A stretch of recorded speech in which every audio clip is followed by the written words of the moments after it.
Hello everyone. आज हम बात करेंगे फंडामेंटल ड्यूटीज़ की। फंडामेंटल ड्यूटीज़ इंडियन कॉन्स्टिट्यूशन के पार्ट 4A में मेंशन्ड है। Article 51A of the Indian Constitution talks about fundamental duties. It says that citizens should respect national flag and national anthem. Secondly, हमें उन ideal personalities को follow करना चाहिए जिन्होंने national freedom struggle के time अपने कॉन्ट्रीब्यूशंस दिए थे। थर्डली, हमें sovereignty, integrity and unity of India को प्रोटेक्ट करना चाहिए। फोर्थली, जब भी हमारी कंट्री को हमारी ज़रूरत हो तो हमें अपनी सर्विसेज कंट्री के लिए रेंडर करनी चाहिए और हमें एक साथ भाईचारे से रहना चाहिए और कोई भी ऐसी प्रैक्टिस नहीं करनी चाहिए जिसकी वजह से विमेन ऑफ की डिग्निटी हार्म हो। इसके अलावा हमें अपनी संस्कृति की वैल्यू करनी चाहिए जो कि हमें विरासत में मिली है।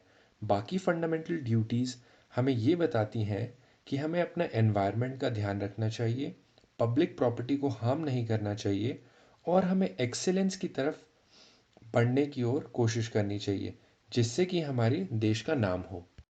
फंडामेंटल ड्यूटीज़ को कॉन्स्टिट्यूशन में इनकॉर्पोरेट करने के लिए मेन कंट्रीब्यूशन था स्वरण सिंह कमेटी रिपोर्ट का, जो कि 1976 में आई थी।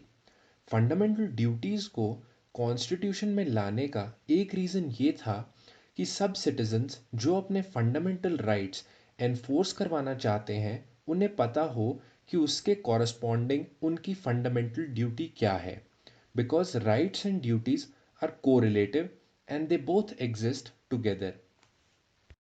Lastly, फंडामेंटल ड्यूटीज़ को फंडामेंटल राइट्स की तरह एनफोर्स नहीं करवाया जा सकता। In case of Bijoe Emmanuel versus state of Kerala, honourable supreme court ने कहा है कि नेशनल एंथम की रिस्पेक्ट करना ज़रूरी है लेकिन उसे गाना ज़रूरी नहीं है। All these fundamental duties were incorporated in 1976 through 42nd amendment. एक और एडिशन हुई थी इन फंडामेंटल ड्यूटीज़ में in the year 2002 through 86th amendment.